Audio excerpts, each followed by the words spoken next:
On tient à remercier Best Buy, fournisseur officiel pour tout l'équipement technologique du studio de la Commission athlétique.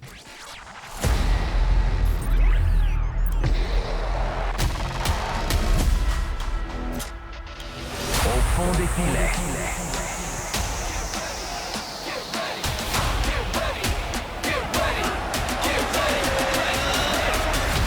Au fond des filets, le podcast. Au fond des filets, avec pas de Frédéric Laure, et il m'en tiendra pas rigueur, mais c'est bien correct comme ça. Parce que j'ai le grand plaisir, c'est chien pour Fred, mais ça commence de même quand même. J'ai le grand plaisir de recevoir en studio Annie Larouche, qui est présidente des Roses de Montréal. Merci d'être là. Merci de l'invitation. J'ai jumpé le gun en bon français. Je voulais t'avoir avant le lancement. Avec ton équipe de communication, j'ai rapidement compris qu'on va attendre que le lancement se fasse. Ça n'a pas été dit comme ça, mais les seules options qui venaient étaient après la dite date de lancement. Je suis très heureux de te parler. Première question. Est-ce que c'est le Rose FC, les Roses de Montréal? Y a-tu un consensus là-dessus? Oui, il y en a un. C'est une très bonne question. Donc, si on y va officiellement, les noms officiels qui sont enregistrés, c'est les Roses de Montréal, Montreal Roses et le Rose FC aussi. Donc, au fil du temps, on pourra... là, on s'établit. On est les Roses de Montréal. On veut s'établir dans notre ville. Puis tranquillement, il y a une stratégie derrière tout ça. Comment c'est ici dans nos studios que le nom a leaké en bon français avant votre lancement? Tu peux ou complètement éviter de me partager tes opinions là-dessus. Mais après, je pense qu'à quelque part, ça a quasiment créé un buzz de « OK, mais vous l'habillez comment? Vous l'incarnez comment, ce nom-là? » Moi, je faisais partie de ces gens-là. Comment ça a été reçu, l'explication, le brand? Parce que la soirée, on s'entend que c'était une réussite totale. Oui. Comment ça a été reçu?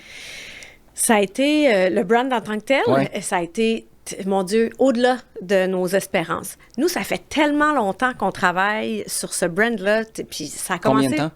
Un an? Un an. Ah oui. Puis ça a commencé avant même que j'arrive. Puis c'est des discussions. Avant de sortir, c'est pas un nom qui a été choisi sur un coin de table, des filles, une équipe de filles, les Roses.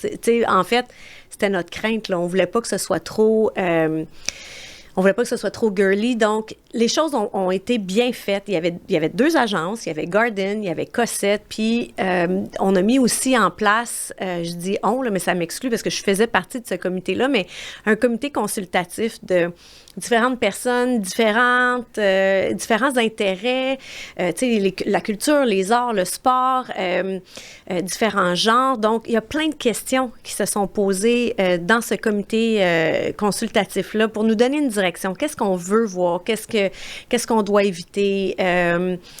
Puis, il y a plein d'informations super importantes, pertinentes qui nous ont guidés dans tout ça. Puis c'est ça, on voulait trouver notre identité avant de trouver un nom puis un logo. Donc, ça s'est fait plus, de façon plus systémique après, parce qu'on savait qui on voulait être puis ce qu'on voulait mettre sur le terrain. Tu remplis les trous, là, dans le fond. Exactement, puis qui on veut être dans la communauté. Donc, notre identité était claire, puis on a tricoté autour de ça. Entre toi puis moi, là. Avez-vous regardé le rebrand de 2021 du CF Montréal pour voir comment faire ou ne pas faire une présentation? Non. Non? Mais tout le monde l'a vécu, là. Mais... Toi, de l'extérieur, parce que tu n'étais pas dans le monde du soccer à ce moment-là. Non.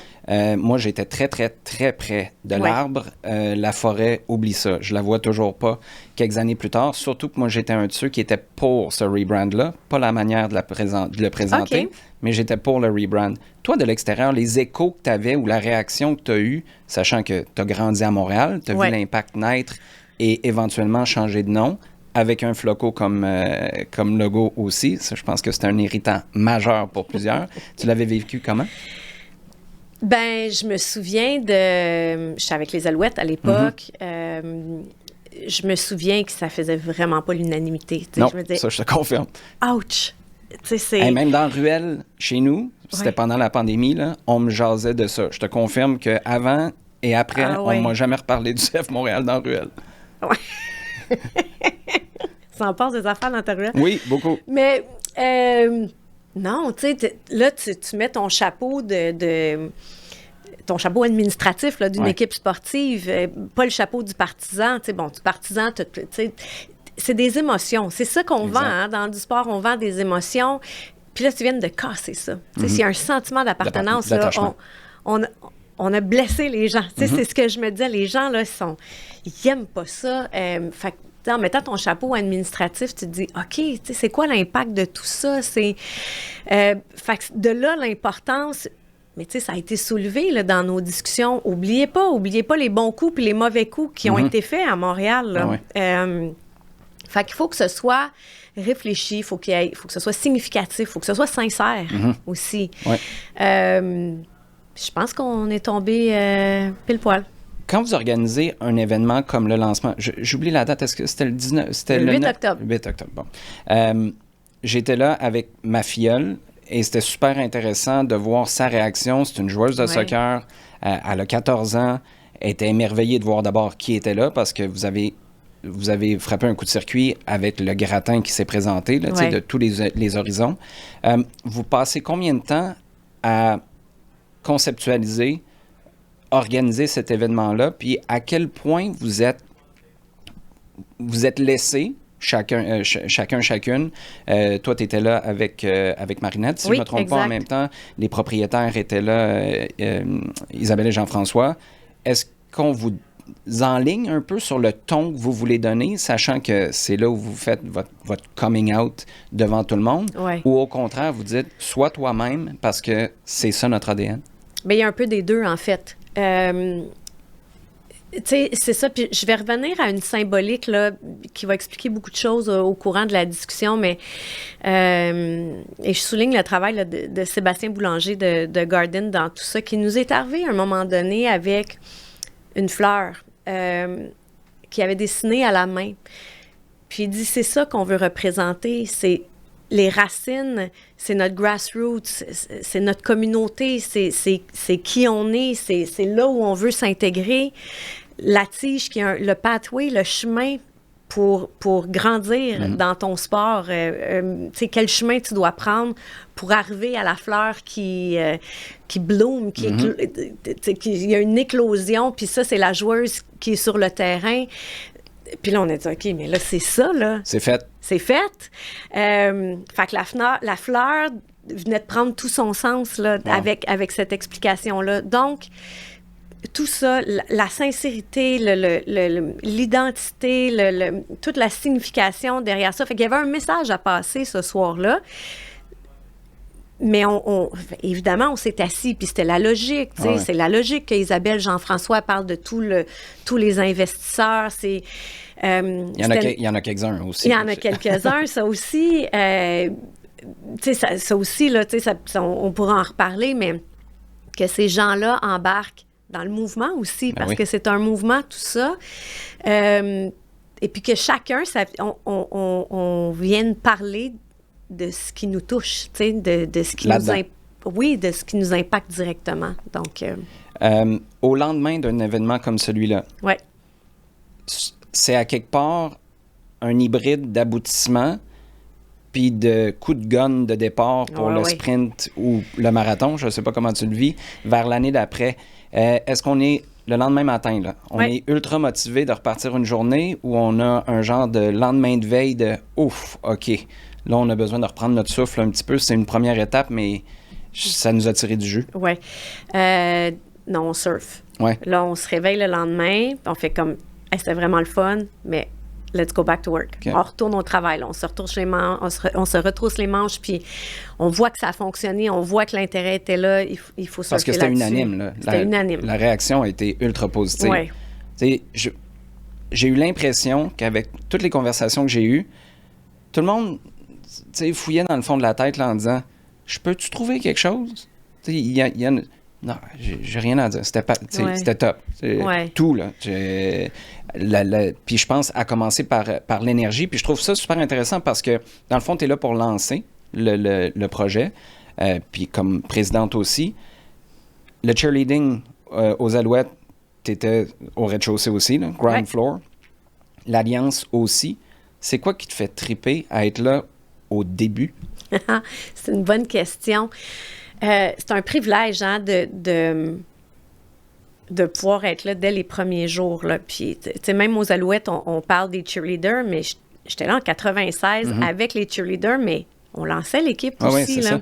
Fait que j'étais pas impliquée au même niveau, évidemment. Mais tu en étais responsable à cette époque-là aussi, où tu étais... Non, des cheerleaders, oui, mais je parle de lancement de l'équipe au complet. Oui, parce qu'ils revenaient. Ben oui, c'était les Stallions de Baltimore qui revenaient à Montréal en 96, donc j'étais là dès 96. Mais, tu sais, c'est ça, c'est un privilège de pouvoir partir une équipe à zéro, sur une page blanche. C'est important de bien faire les choses aussi, là. C'est... Puis c'est pas par intérêt, c'est pas un jouet, c'est pas par intérêt personnel. Fait que bon, c'est sûr que je carbure au défi, là. Je pense que tout le monde a compris ça. Mais c'est ça, c'est de t'entourer d'une équipe, de travailler avec une équipe. Puis on a des propriétaires extraordinaires avec Isabelle et Jean-François qui sont, bon, tu sais, pour commencer, des hommes et femmes d'affaires aguerris, là.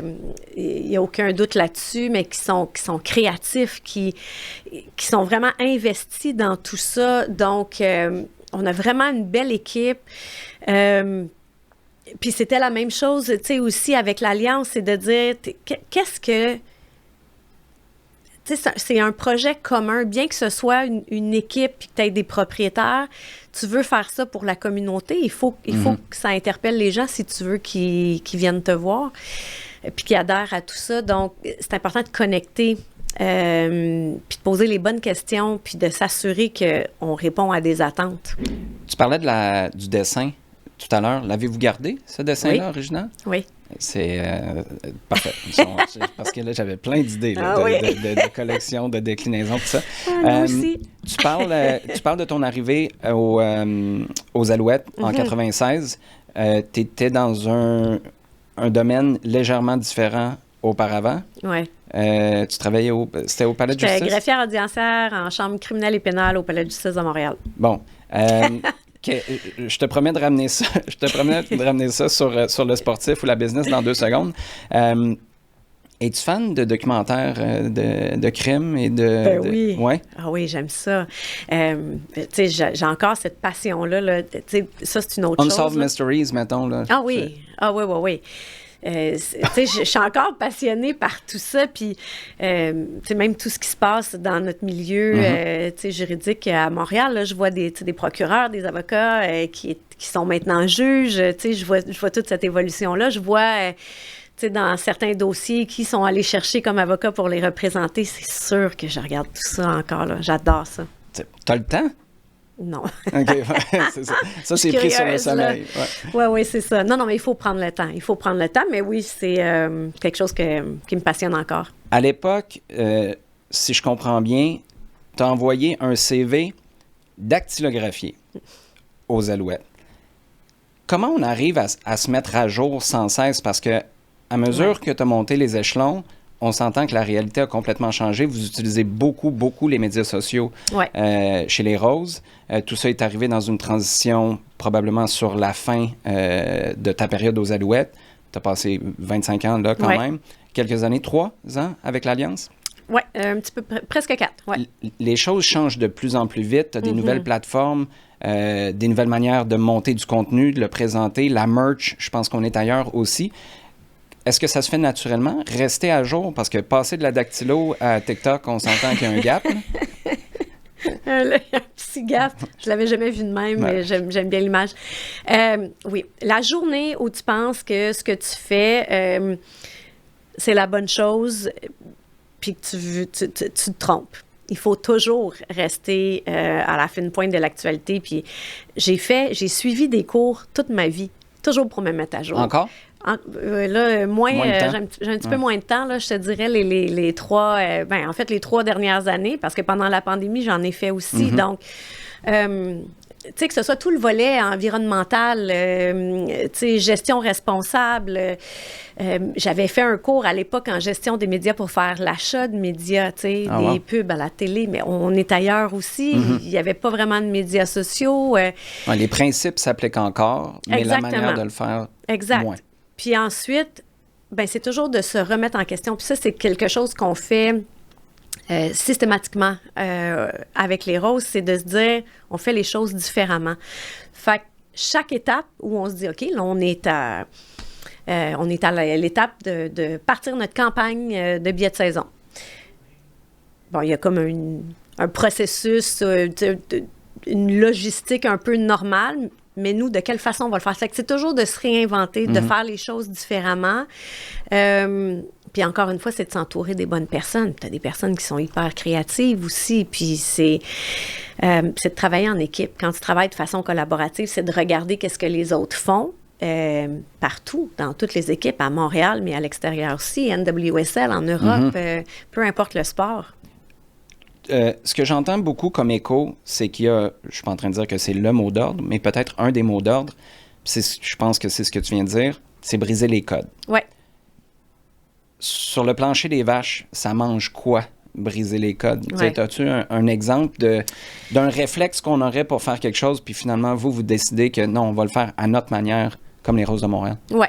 Ben, le lancement. Le lancement, c'en était un. On a brisé les codes avec ce lancement-là. On a fait les choses complètement différemment. Par exemple, la signature de Charlotte et Gabrielle, nos deux premières joueuses. On s'est posé la question. On signe des joueuses. Normalement, c'est une conférence de presse. Il y a la table, puis Marinette. On a dit non, on va faire les choses différemment. Nous, on était dans une chambre d'hôtel, pas dans une chambre, dans une salle, dans un hôtel. On a fait une disponibilité média. On a fait une tournée avec les filles.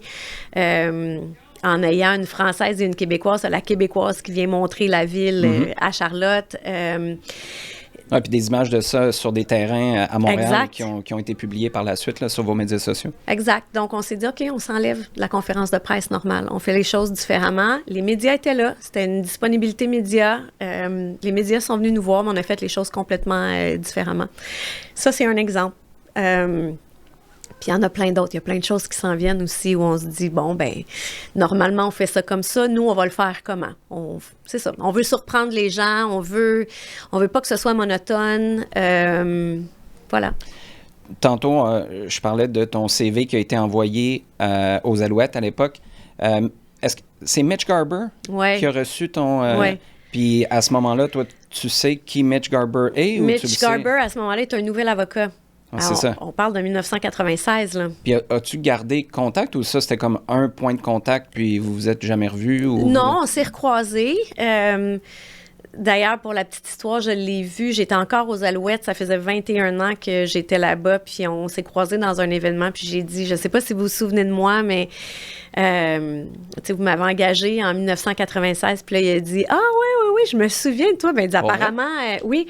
Il dit, apparemment, j'ai fait un bon choix parce que tu es encore là. Donc, j'ai trouvé ça bien drôle. Mais oui, j'avais appelé à la billetterie du Stade olympique parce qu'on voulait savoir, on ne savait pas qui gérait tout ça à Montréal. Puis ils m'ont dit, il n'y a personne ici. Par contre, le courrier est redirigé vers un bureau d'avocat.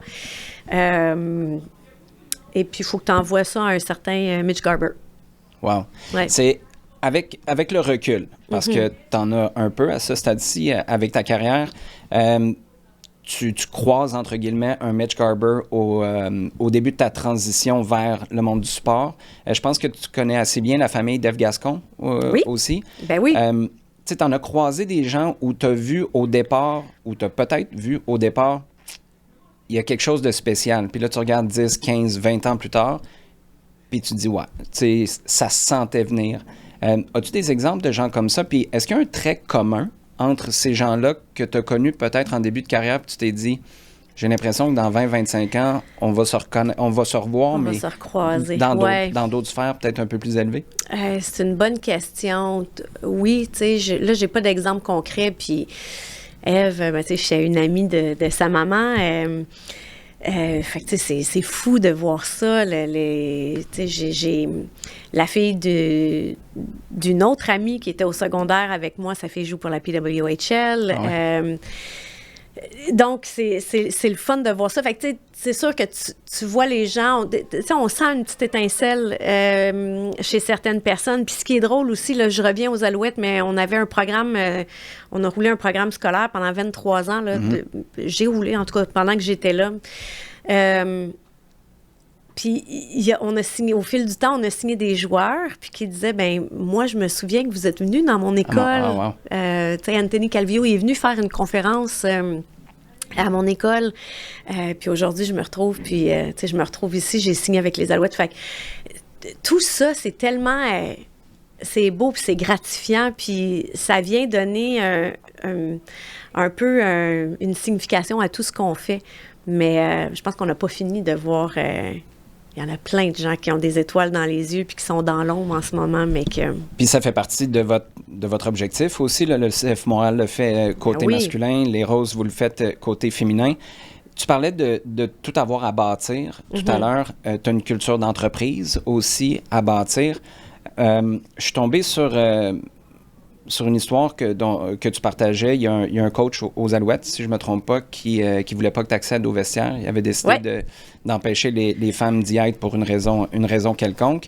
Puis finalement, après avoir discuté avec la direction ou la haute direction, tu as eu le droit d'aller faire ton travail dans le vestiaire. Ce moment-là, je sais pas, tu étais où dans ta carrière, mais tu étais assez confiante pour regarder le coach puis dire non, moi, je suis supposée être ici puis laisse-moi faire ma job. Je sais pas si c'était dit avec cette certitude-là, là, mais j'invente l'histoire. Je me fais Annie Larouche pendant 2 secondes et quart, mais ce moment-là ou des moments comme ça que tu as pu vivre dans ta carrière, qu'est-ce que ça a fait pour ta conception d'une culture d'entreprise dans le monde du sport? Bien, ça en dit long. Tu sais, ça c'est une... Je l'ai réalisé plus tard que ce moment-là était un point tournant. Bon, pour la petite histoire, on n'était pas encore à l'ère des médias sociaux, donc il s'est passé quelque chose dans le vestiaire le matin. On n'est pas au courant, mais on sait que le coach a mis tous les journalistes dehors, puis that's it. Je suis pas au courant. Fait que moi, j'arrive tout bonnement. Donc, c'est ça. C'est même à l'époque où c'est pas tout le monde qui a un courriel. Okay. Donc, mon rôle, c'était d'aller une fois par semaine dans le vestiaire. Puis on l'appelait le fameux pad à promo. Ça va faire sourire des gens, mais c'est un pad où tu as tous les événements communautaires qui s'en viennent. Puis moi, j'arrive dans le vestiaire, il y a une table en plein centre, je mets les feuilles sur la table, puis ça explique. Il y a tel événement, on fait telle visite dans, je sais pas, une visite dans une école, une visite dans les hôpitaux, on visite, c'est de telle heure à telle heure, j'ai besoin de 3 personnes, marquez votre nom. Fait que les joueurs passent d'une feuille à l'autre, puis marquent leur nom s'ils sont intéressés. Fait que le concept, c'est quand j'arrive dans le vestiaire, il y avait un petit corridor, là, pour ceux qui sont familiers avec le vestiaire des Alouettes. Je passais par le petit corridor. Je voyais Ronnie James, qui était le gérant d'équipement. Je disais salut à Ronnie. Puis là, il me disait, OK, tu sais, guys, Annie, elle arrive. Habillez-vous. Tu sais, tu peux entrer ou tu peux pas entrer. Puis là, j'y allais. Fait que cette fois-là, je rentre tout bonnement. On me donne le go. Je sens que c'est tendu, mais je sais pas ce qui se passe. Puis je m'installe. Puis le coach, il vient me voir. Puis il dit, I don't want any female in the locker room. Fait que pas une femme, mais une femelle. Fait que là, je suis un peu surprise, puis je dis, I get it, coach, but how do I do my job? Ouais. Il dit, I don't care. Je veux pas de femelle ici. Puis là, je dis, je comprends. Puis c'était pas pour être insolente ou pour dire, je vais mettre mon pied à terre. Moi, c'était par souci de professionnalisme et d'efficacité. Ouais. J'ai ma job, c'est ça. Fait que j'ai dit, je comprends, coach, mais je fais quoi, moi? Est-ce qu'il y a quelqu'un ici qui peut le faire? Parce que... Puis là, il m'a fait, OK, mais dépêche-toi. Fait que je suis restée là, les joueurs étaient comme, t'es-tu correct? Mais oui, je suis correct. Moi, je fais ma job, je suis correct. On va pas bien ici aujourd'hui. Fait que je pars de là, puis je l'ai dit à mon patron, puis Claude Rochon à l'époque, puis j'ai dit, écoute, voici ce qui s'est passé, puis... je sais pas ce qui va arriver avec ça, mais le coach, il veut plus que je rentre dans le vestiaire. Fait qu'ils ont eu une discussion avec Larry Smith, puis ils se sont dit, c'est sa job. Puis elle va continuer d'aller dans le vestiaire. Mais cette journée-là, ça a tout changé parce que si la haute direction avait décidé que, ça va pas une fille dans le vestiaire, c'était fini. C'est là. le coach qui décide. Oui, exact. Puis c'est fini, puis ça j'allais dire ça set, mais ça établit un précédent aussi. Il n'y aura plus de femmes qui vont aller dans le vestiaire. Donc, c'est une grosse décision à ce moment-là. Oui, parce que même si ça avait été un homme, à quelque part, ça mine l'autorité puis la capacité de cette personne-là à travailler. Là, tu mets la composante féminine en plus. Ouais. C'est un double whammy que tu rencontres. Tu te fais une fierté de faire tes recherches, d'être préparé. Oui. Quand on t'approche... D'abord, avant de parler de préparation puis de recherche, Est-ce qu'on t'a fait un pitch de vente? Tu étais quand même à l'Alliance. Tu étais dans un poste qui, sauf erreur, était stimulant pour toi. Absolument. Est-ce qu'on te fait un pitch de vente? Et si oui, c'est quoi dans le pitch qui te fait dire, ben tu sais quoi, je pense que j'ai fini à l'Alliance, même si je me voyais ici encore un bout? Oui, mais en fait, ça s'est fait sur une longue période. Donc, au départ, c'est un beau projet. Isabelle GF décide qu'elle achète une équipe. La Ligue est nouvelle aussi, donc la date de début de tout ce beau projet-là, c'est flou. On ne savait pas si c'était en 2025, en 2026, c'était pas établi encore. Donc, en 2023, on m'a approché. Écoute, il y a tel projet, c'est Patrick Boivin qui m'a approché à l'époque en me disant, Isabelle GF aimerait ça te rencontrer, on travaille sur un projet, puis je pense que tu pourrais contribuer. Fait que je les ai rencontrés, je trouvais le projet super. J'ai dit, ça va me faire plaisir de contribuer d'une façon volontaire. Là, vous voulez, on parle de comité consultatif, là, vous avez des questions, ça va me faire plaisir. Mais là, on parle de, mon Dieu, mai 2023, mai-juin 2023 peut-être. Donc, un an avant que tu sois nommé? Oui. Ouais. Puis à ce moment-là, mon intention, c'est vraiment de contribuer de façon volontaire. Donner un coup de main. Exactement. Puis je trouve ça super le fun comme projet. Puis, parce que tu avais du temps de lousse, là. Oui, ben oui. Oui, ça, c'est assez récurrent. Je suis probablement une hyperactive non diagnostiquée, mais ça, c'est un autre dossier. Donc, je trouve ça le fun comme projet, puis ça avance, puis je trouve ça beau, puis... mais j'avais pas d'intention de partir de l'Alliance. J'étais bien là-bas, là, j'étais super bien. À un moment donné, ils m'ont dit, écoute, nous, on veut quand même commencer le processus, même si on ne sait pas quand ça va commencer. Tu n'as rien à perdre. Est-ce que tu vas embarquer dans le processus? Puis, donc, c'est pas un processus, on te rend compte, on t'offre la job. C'est un processus rigoureux avec tests psychométriques, et etc. Ah ouais? Oui. C'était-tu la première fois que tu vivais ça? Oui. Comment tu as trouvé l'expérience? J'ai adoré ça. Ah oui? J'ai adoré ça parce que on a toujours le syndrome de l'imposteur, puis ça vient valider certaines choses. Donc, objectif, oui. Ça se veut objectif, là. Absolument, là. Il y a pas de... C'est pas... Tu connais pas quelqu'un que tu connais qui te fait une faveur, là. Ouais. C'est un bon Jack. Exact. Puis c'est fait par une agence externe aussi. C'était Bloom Marketing aux États-Unis qui a travaillé à mettre sur pied la NWSL, puis qui travaille avec la MLS aussi, qui a travaillé avec la PWHL. Donc, tu sais, j'avais des dossiers à monter, des budgets, un mapping. Fait que tout ça, là, j'ai passé à travers ce beau processus-là. Puis on m'est revenu en me disant, on veut t'offrir le poste. Moi, je savais, là, je recevais les championnats à Montréal, donc avec l'Alliance, puis j'ai dit, c'est gentil, mais non, je peux pas. Là. J'ai un engagement, puis je veux le faire, puis je l'aime, ma job, j'aimais ça, là, j'étais bien au basket aussi. Puis là, de fil en aiguille, là, ça s'est avancé, puis ils m'ont dit, on va commencer en 2025. Fait que nous, on a besoin de quelqu'un là. Okay, puis... Là, il faut que tu décides, là, on pèle plus par en avant. Exact. Puis à ce moment-là, tu as dit oui? J'ai fait un conseil de famille. Je savais dans quoi je m'embarquais. C'est beaucoup de travail, c'est fastidieux, beaucoup d'énergie, moins de temps avec la famille.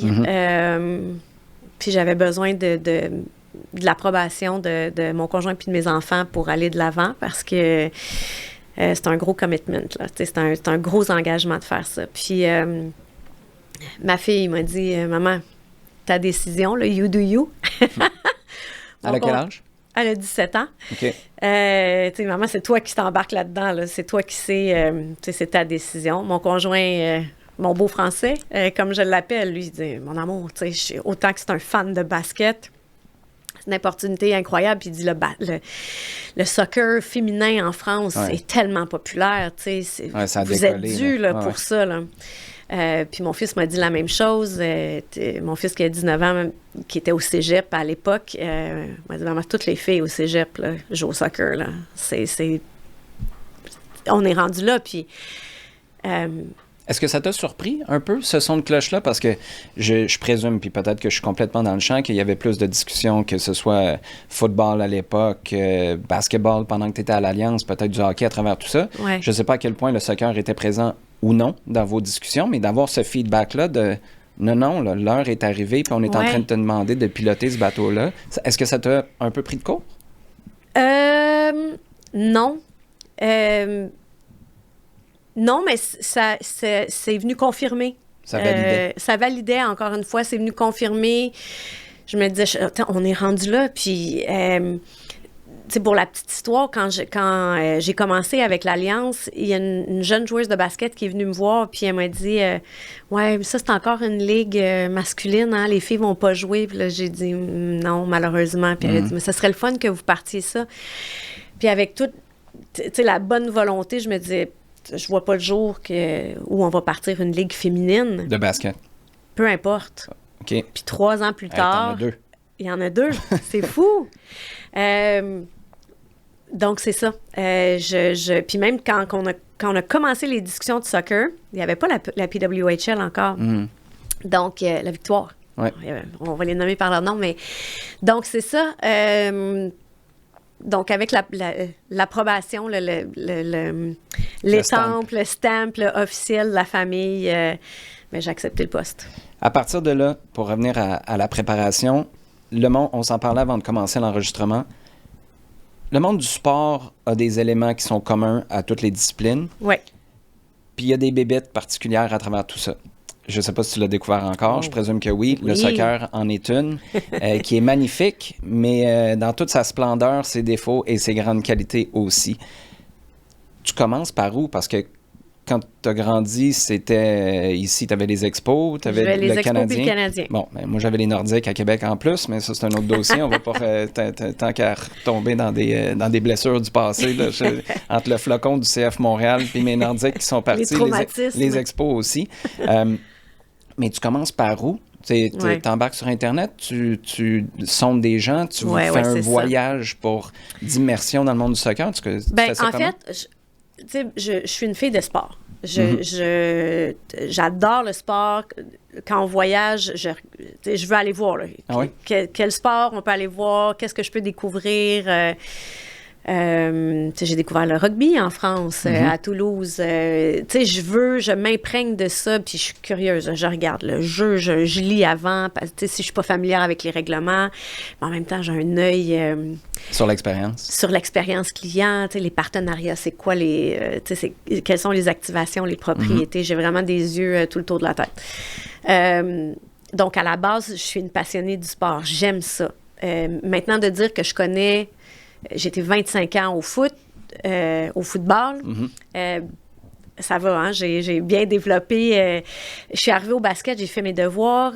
J'arrive au soccer, je fais la même chose, mais c'est important. Puis, je le répète, la journée où tu penses que tu sais tout, puis que t'es exactement où tu devrais être, c'est la journée où tu fais une erreur, parce que ça bouge vite. Ah, oui. Ouais. Donc, il faut se rentourer des bonnes personnes. Il faut parler aux bonnes personnes. On a engagé, la première embauche, ça a été Marinette, Marinette Pichon, notre directrice sportive. Parallèlement à ça, il y avait déjà Amy Walsh qui était impliquée dans le projet. On a approché Nick DeSantis qui est consultant avec nous. C'est important d'avoir... je me rendais pas compte, puis c'était pas planifié comme ça, mais tu es en train de résumer le dernier mois et demi des invités qu'on a eus ici au fond des filets. Comme quoi, il y a de la suite. Tant mieux. Mais oui, c'est ça. Donc, c'est de valider. C'est de dire, là, je pense qu'on s'en va dans cette direction-là. C'est-tu la bonne direction, oui ou non? Puis c'est quoi les angles morts? Puis, fait que c'est, va pas là, ça va être mal perçu ou tu n'auras pas d'intérêt pour ça, ou va là, mais sois consciente de ces zones grises-là. Donc, c'est tellement important, puis ça ne s'apprend pas nulle part. C'est de l'expérience. Je sais pas, le côté féminin est peut-être un peu différent, mais les fans de soccer, de manière générale, ont souvent une réaction épidermique si tu essaies de leur expliquer du soccer 101 puis ils connaissent ça. À l'inverse, s'ils connaissent pas ça puis tu leur parles de manière trop soutenue, ils se sentent largués puis ils disent « tu sais quoi, laisse faire, je vais faire autre chose ». Comment vous positionnez ça? Parce qu'il y a une autre composante aussi, puis ça, c'est mon évaluation personnelle, je suis peut-être complètement dans le champ, mais j'ai l'impression que les jeunes filles regardent beaucoup moins de soccer que les jeunes gars, qui en regardent déjà beaucoup moins qu'avant. Comment on se positionne dans un marché où il faut que tu ailles interpeller des gens pour suivre une équipe qui n'existe même pas encore? Oui, bien, c'est une excellente question. Il faut, c'est une évaluation quotidienne. Tu l'as mentionné, on utilise beaucoup les médias sociaux. Ben ça, c'est un peu notre sounding board aussi. Il y a du feedback. On a du feedback direct sur les médias sociaux. Est-ce que tel genre de publication génère autant d'intérêt qu'on l'aurait pensé? Puis là, on fait comme non, ça a vraiment marché, ça a marché un peu moins. Fait qu'on se positionne comme ça aussi. Puis on écoute les gens, on pose les questions. Tu sais, si tu es dans ta tour d'ivoire puis tu penses qu'encore une fois, là, tu l'as le plan, puis tu sais où tu t'en vas, puis que tu vas pas voir... tu parlais tantôt du plancher des vaches, là, tu sais. Est-ce que c'est apprécié sur le plancher des vaches? Oui ou non? Tu sais, c'est ça, là. Il faut que tu offres un produit qui répond aux attentes, aux besoins, puis aux intérêts des gens. Et c'est ça. C'est toujours d'y aller dans cette direction-là. Ce serait un peu... pompeux d'arriver et de dire je vais t'apprendre quelque chose. Tu parles des médias sociaux. Comment, en 2024, 2025, pour vous, avec votre départ l'an prochain avec les Roses, comment on trouve l'équilibre entre utiliser ça comme atout majeur, parce que c'en est un, je dirais jusqu'à maintenant, c'est votre principal atout, puis vous le faites bien d'ailleurs, commentaire éditorial de ma part. Utiliser ça en sachant qu'à quelque part, tu vas avoir des filles qui vont être sous ces projecteurs-là, avec tout le bon, puis le moins bon qui vient avec. Tu sais, on est sorti de la pandémie, ça a été tough pour plusieurs. Toi, je sais que la santé mentale est importante pour toi. Tu as eu des situations dans ta famille qui font en sorte que si ça ne l'était pas avant, je présume que ça l'était, là, du peu qu'on se connaît, mais ça a mis les projecteurs sur l'importance de faire attention à ça. Comme présidente d'un club, on se positionne où par rapport aux médias sociaux, leur utilisation et l'utilisation des filles pour promouvoir le club? Oui. Bien, tu sais, c'est tellement important, puis c'est important que ce soit fait dans le respect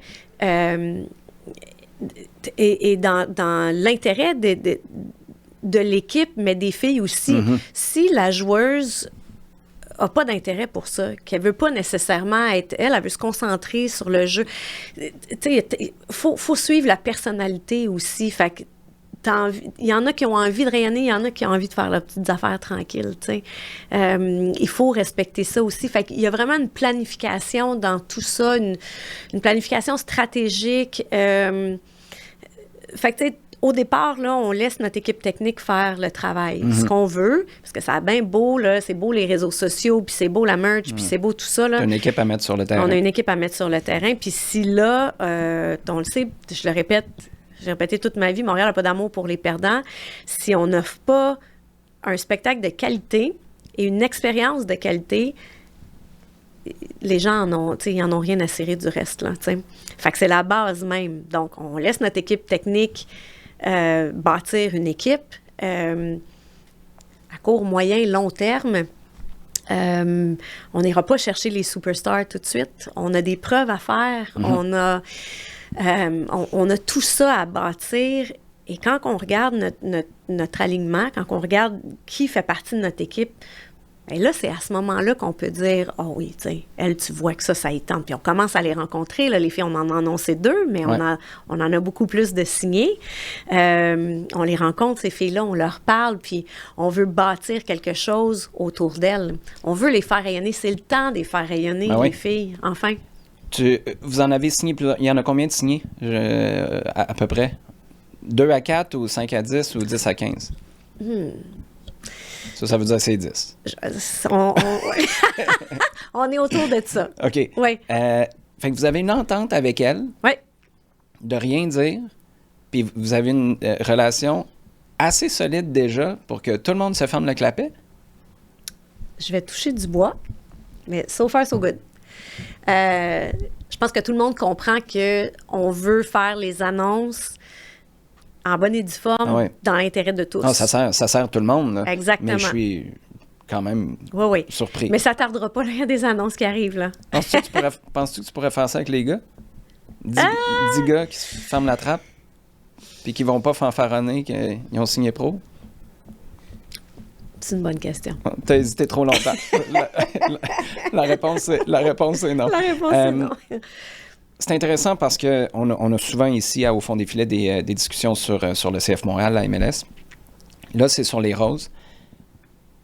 Est-ce que vous êtes dans la même business, vous et le CF Montréal? C'est une bonne question. J'ai envie de dire oui. Puis on veut travailler de façon collaborative. On a des belles discussions avec eux. Je pense que c'est dans l'intérêt de tous de travailler ensemble là-dedans, de ne pas essayer de tirer la couverte chacun de notre côté. On a tout intérêt à travailler ensemble. Chacun notre équipe, là. Il n'y a rien qui est mergé, là, mais est-ce que le public est le même? Est-ce que vous allez essayer...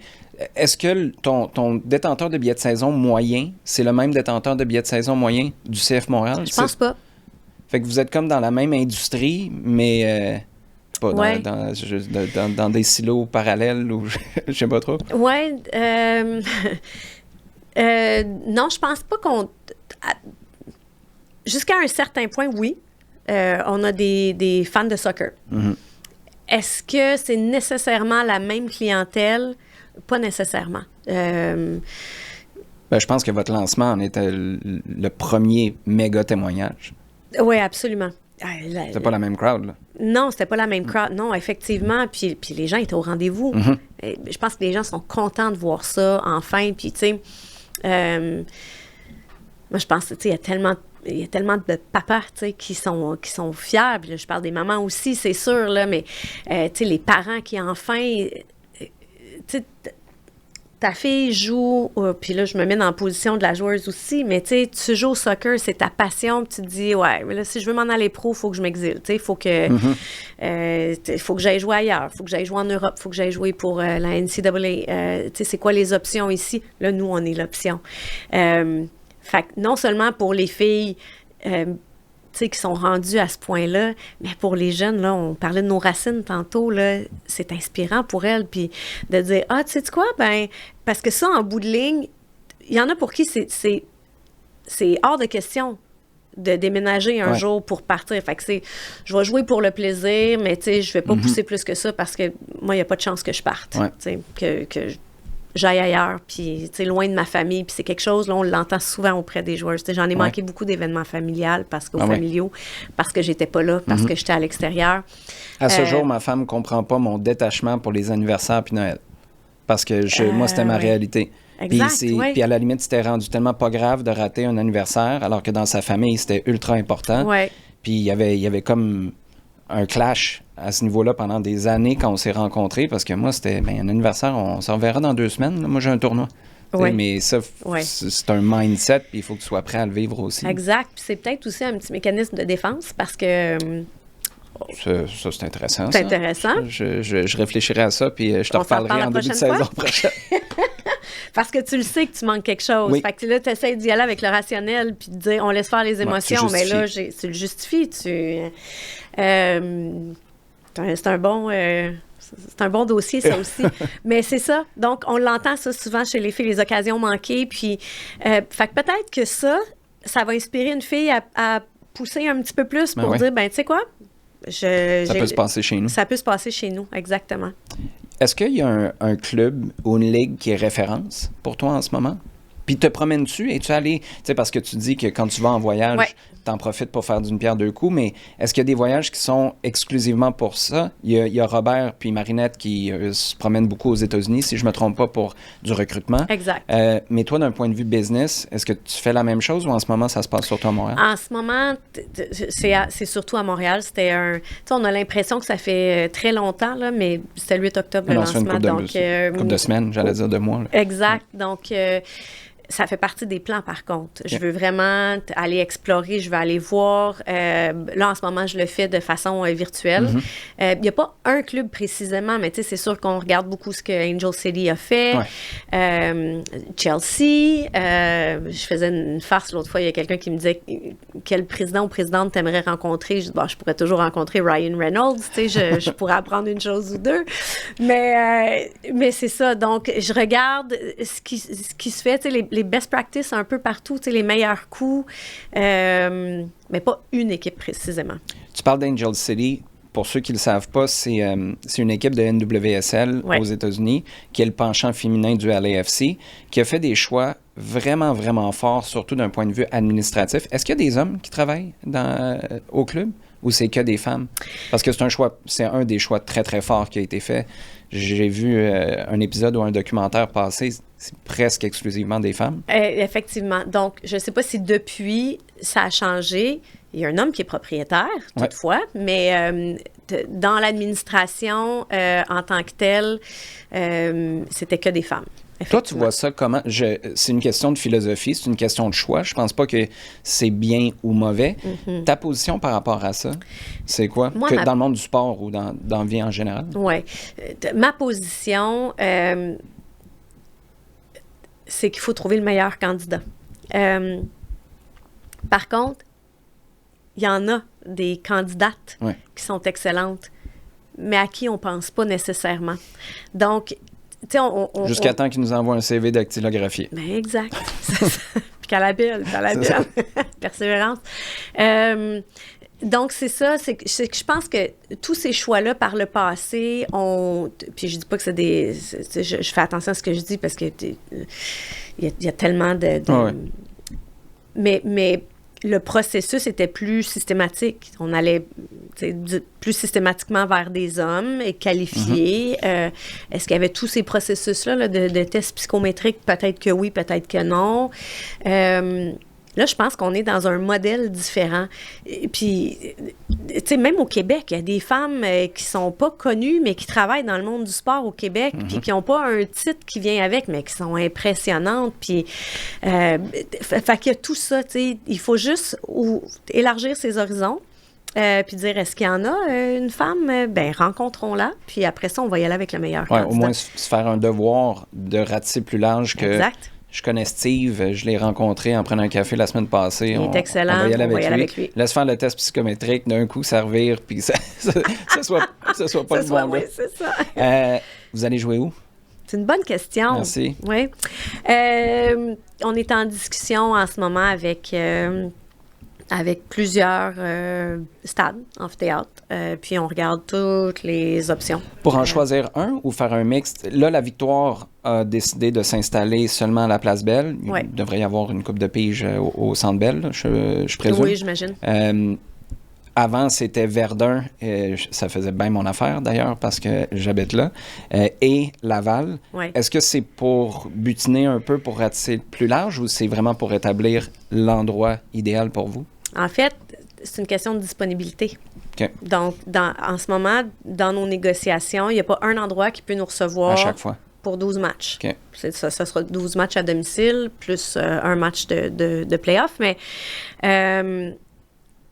avant, je me serais dit, c'est impensable. Là, ça nous prend un domicile. Mm-hmm. Ben, les filles, la Victoire nous a prouvé que ça se peut de jouer dans 2 stades. Donc, on veut vraiment la meilleure combinaison possible. L'entraînement, ça, est-ce que c'est déjà déterminé? L'entraînement, c'est au Centre Bois-de-Boulogne, à Laval. Okay. Il y a des terrains intérieurs, des terrains extérieurs. C'est là où la fédération est installée aussi, le Soccer Québec. Exactement. Il y a du naturel, il y a du turf, du synthétique. Et on fait un gros investissement aussi je vais pas dire bâtir, mais je vais dire bâtir. Fait que c'est dans le building, mais on refait les vestiaires au complet pour que ce soit de calibre international. Pro. Oui, exactement. Mm-hmm. On veut... c'est là que les filles vont passer la majorité de leur temps. Mm-hmm. On veut on veut leur donner tous les outils pour qu'ils puissent performer, se développer. On veut que tout soit en place, qu'il n'y ait pas d'autres soucis. On va charger tout le reste, mais on vous offre des installations haut de gamme, professionnel, pour pouvoir évoluer à Montréal. Oui, parce que les gens font souvent, pas l'erreur, là, mais on se dit que le stade est l'endroit principal, parce que c'est ce que les fans voient. Ouais. Mais le quotidien ne se passe pas là. Pour le CF Montréal, c'est au centre Nutrilait.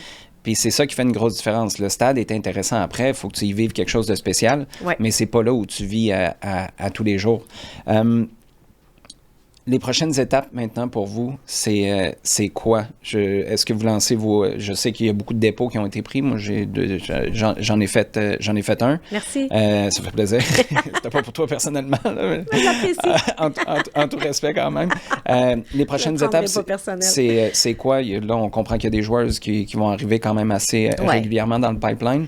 D'ici Noël, par exemple, ça ressemble à quoi? Oui, bien d'ici Noël, bon, on a toujours des investisseurs qui s'ajoutent. Samuel Piette est le dernier. Samuel Piette qu'on a annoncé le dernier, effectivement. Donc, il y a d'autres noms extraordinaires. Ça fait tellement du bien de voir ça, que les gens croient au projet, puis qui ont envie d'embarquer, puis qui y adhèrent.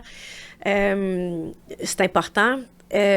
Donc, il y a l'annonce d'investisseurs, il y a des annonces de joueuses. On veut finaliser les ententes aussi pour le ou les stades. Et évidemment, va découler de ça la campagne de billets de saison. Puis la diffusion des matchs, ça va fonctionner comment, ça? La diffusion des matchs, c'est déjà confirmé avec la Ligue. Donc, c'est TSN RDS, CBC Radio-Canada. Quand même. Oui. C'est pas... c'est pas rien. C'est pas mi figue, mi raisin. Tu parlais des investisseurs, il y en a une tonne. Étant donné qu'on est dans une émission de soccer, tu sais, t'as Patrice Bernier, Maxime Crépeau, Samuel Piette. Moi, ce que je trouve intéressant, au-delà des personnages, c'est, puis je sais pas à quel point tu les connais bien ou pas, mais c'est vraiment des bons gars qui sont appréciés, avec qui les gens veulent travailler. Quand on va chercher des gens comme ça, Bruni Surin, il y a aussi Ingrid Falaise. Est-ce que non, Julie Dupage. Julie Dupage, bon, je suis en train de vous en... Ingrid. Salut Ingrid. Sors le chèque. Non, mais justement, c'est quoi l'objectif derrière ces investisseurs-là? La vraie plus-value, c'est l'argent qu'ils apportent, ou c'est ce que vous allez être capable d'utiliser dans leur personnalité, leur background, leur reach? Bien, en fait, c'est une combinaison de tout ça. Donc, je vais pas dire l'argent qu'ils apportent puis ce qu'ils vont faire sur le côté, c'est le pourquoi qui amène cet argent-là. Il y a quelque chose derrière ça, parce qu'eux, ils se disent pas, ben tu sais, je vais investir une couple de milliers de dollars là-dedans, pour le fun. Rappelle-moi pour me dire, ça a monté de combien? Exactement. C'est pas un investissement à la banque. Il y a encore une fois, il y a une flamme derrière tout ça. C'est ça qui est beau.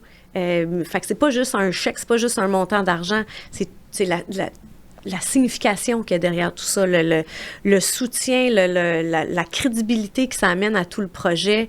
C'est ça qui est fort. Est-ce qu'il y a une fin? Est-ce que vous pouvez topper les investisseurs à un moment donné? Oui. OK. Oui. Il en reste-tu quelques-uns à annoncer là aussi? Oui. C'est parfait. Ingrid, t'as le temps, ou peut-être plus. Mais dépêchez-vous, là, ça achève. Que ce soit dans ce projet-là ou tout court, de quoi t'es le plus fier? Ah, c'est une bonne question. Je suis fière. Je sais que ça a l'air d'une réponse toute faite, mais c'est tellement sincère. Je suis fière de pouvoir inspirer, puis pas moi, là, mais par nos projets, de pouvoir inspirer les jeunes, de les faire rêver, de leur donner de l'espoir. Ça a un impact sur tout. Dans leur développement, puis on le sait, là, les bénéfices pas juste du sport organisé, mais juste de bouger, d'être actif. Fait que ça, c'est une grande fierté. C'est dans ce cas-ci aussi, je suis tellement fière. Ça fait 30 ans, là, pratiquement, que je suis dans le monde du sport, toujours avec les gars, puis je les adore, là.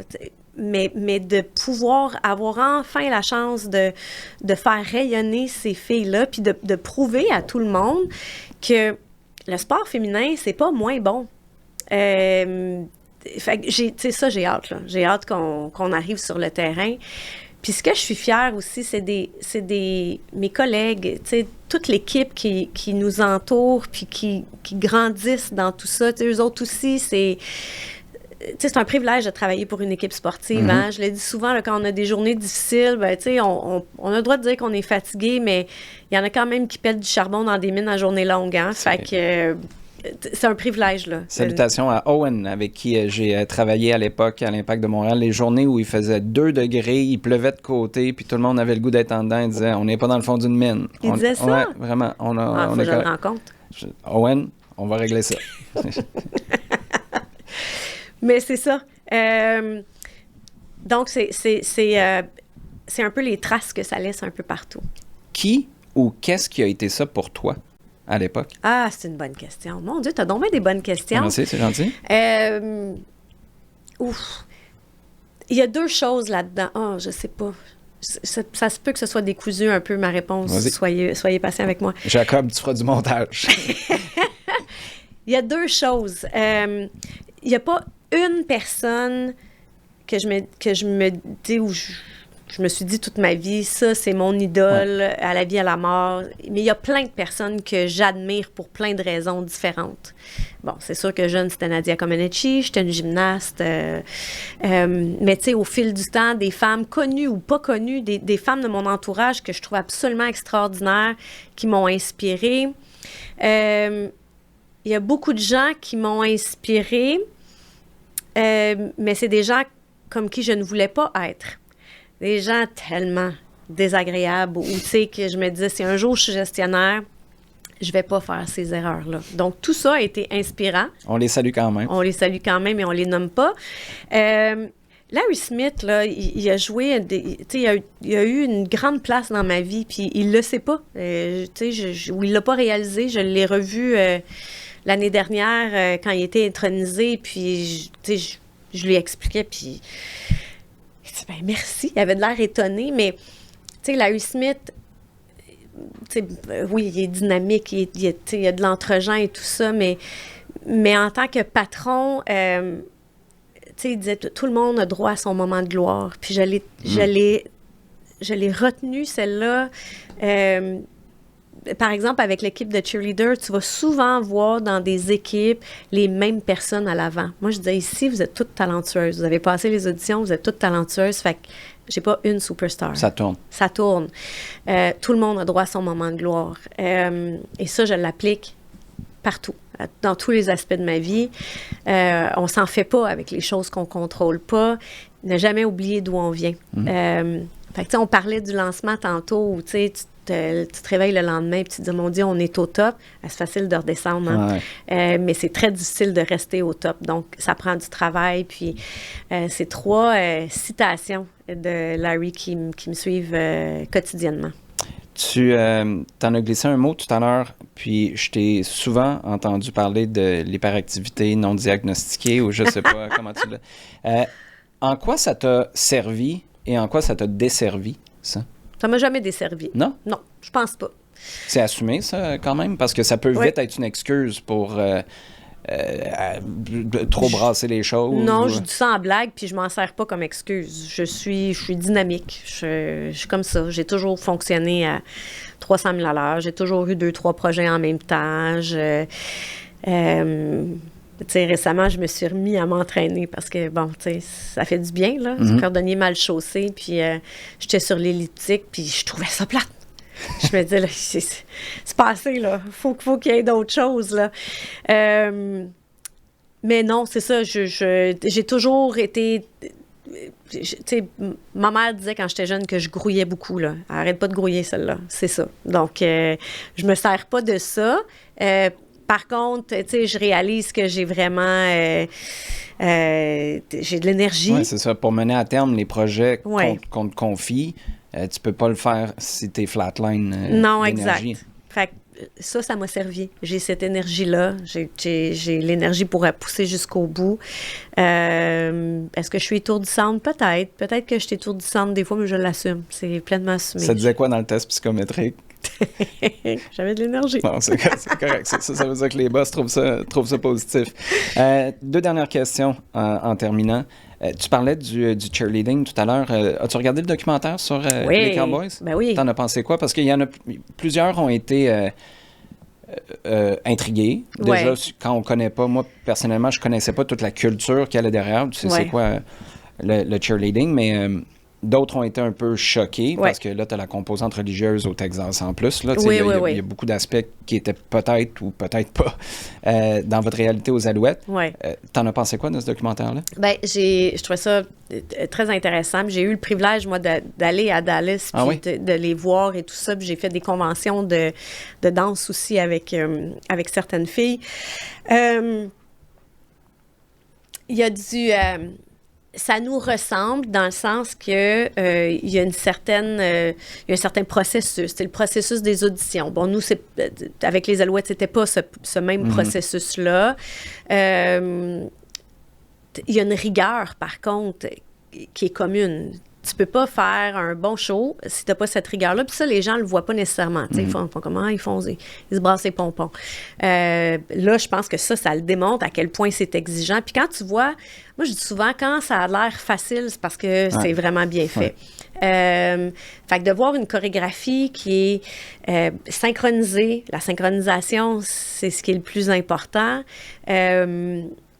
Tu sais, dans le jargon, on dit qu'il est clean, qu'il n'y a pas d'erreur, qui est synchronisé, qui est bien exécuté. Bien, c'est cette rigueur-là que ça demande. Maintenant, tu sais, je trouvais que c'était... Nous, on ne l'a pas appliqué, là, évidemment, à Montréal, mais tu sais, tout l'aspect physique... ça, c'est intense. M'a déplu, oui. C'est pas nécessaire, quant à moi, là. Puis de toute façon... Moi, j'ai toujours voulu avoir une équipe qui représentait notre communauté. On va être proche de la communauté. Fait que c'est sûr que j'avais une 5 pieds. Ils n'étaient pas toutes sur le même format, là. J'avais une 5 pieds, puis j'avais une 5 et 10. Ben, je les mettais pas une à côté de l'autre dans la ligne, puis c'est tout. Hein. Ça se travaille, ça. Mais ça les écartait pas pour autant. Exact. Je t'ai menti, j'ai dit 2 dernières, mais là, j'en ai une autre qui vient de me passer à l'esprit. Tu étais aux Alouettes quand la décision avait été prise que les cheerleaders n'existaient plus ou... la réaction a été vive. Le 180 l'a été aussi. Qu'est-ce que ça... D'abord, tu l'as vécu comment? Puis qu'est-ce que ça t'a dit sur la culture d'un sport? Puis ce qui est vraiment important pour des personnes qui vont à la CFL, comme tu pourrais le vivre avec le CF Montréal, puis ce qui est important pour eux au stade. Ça t'a appris quoi, tout ça? Bien, tu sais, c'est nouveau propriétaire, nouvelle direction à ce moment-là. Ça revient à la question que tu m'as posée tantôt. Ils n'ont pas fait leur devoir en arrivant. Donc, ils ont été signés. Je pense que c'est la première journée officielle. Première journée officielle, on me fait venir à 5 heures, puis il n'y aura plus de cheer. Oui, bon. Fait qu'ils n'ont pas fait leur devoir. C'est clair. Clairement, tu t'es pas imprégné. Tu es arrivé, quand je parlais, là, tu arrives un peu en bully. Moi, je vais gérer ça de même. Tu regardes un poste de dépense, tu dis ça sert à rien, ça me fera pas plus gagner. Out. Exact. En tant que employé, on m'explique que c'est une décision business, que c'est une décision d'affaires, que est-ce que je peux vous apporter des contre-arguments ou il est trop tard? Il est trop tard. Est-ce que ça me rend heureuse? Pas du tout. Est-ce que je pense que c'est une erreur? Grosse erreur. Puis les 48 heures qui ont suivi l'ont prouvé que c'était une erreur à ce moment-là. Les détenteurs annulaient leur billet de saison. C'est une validation monstre. C'est une validation monstre. On n'est pas là pour rien. Là. Puis si quelqu'un prétend qu'on est là pour rien et qu'on n'a pas une plus-value appréciable, ben vous êtes dans le champ. Exact. Fait que ça a validé des belles choses, ça aussi. C'était... autant que c'était pas une bonne période, tu sais, des fois, ça prend des crises pour remettre les pendules à l'heure, ben c'en était une, ça. Puis, heureusement, ça s'est bien terminé. Les filles sont revenues. Une année réussie pour la présidente, parce que Marinette, je lui poserai la question, elle aurait peut-être une réponse différente. Même chose pour Robert, qui va coacher l'équipe. Une année inaugurale réussie aux Roses pour Annie Larouche, ce serait quoi? Ben, tu sais, moi, je vais, comme tu disais, je vais laisser les victoires sur le terrain à Marinette et Robert. Et puis, pour les Roses, pour l'équipe, c'est que les gens aient envie de nous suivre. Puis pas seulement qu'ils aient envie, mais qu'ils nous suivent, qu'ils adhèrent, qui s'identifient à notre produit. C'est fou, là. Je vois tellement de gens qui se promènent avec la merch des Roses. Ça, c'est un coup de circuit aussi. Puis on s'entend que c'était une ligne je veux pas dire rafistoler, là, parce que ce serait manquer de respect, mais c'est les premières choses que vous vouliez rendre disponibles. Exact. Mais c'est une infime partie de ce que vous allez dérouler, je présume, dans le futur. Mais c'est un peu la vitrine de ce qu'on va faire avec tout le reste. De bien faire les choses, de les faire différemment, que ce soit pas un systématique. Bon, toutes les équipes ont du merch. Est-ce qu'on demande à tel third party, de tierce partie de s'en occuper? Est-ce que on revient encore à la base? Puis, tu sais, je lève mon chapeau à Isabelle, qui est hyper créative, puis, tu sais, qui veut pousser tout ça. Puis l'engagement encore de nos propriétaires, mais tu sais, c'est ça, c'est que après 1 an, on a des détenteurs de billets de saison, ils ont eu une belle expérience, ils ont envie de revenir. Pour l'an 2.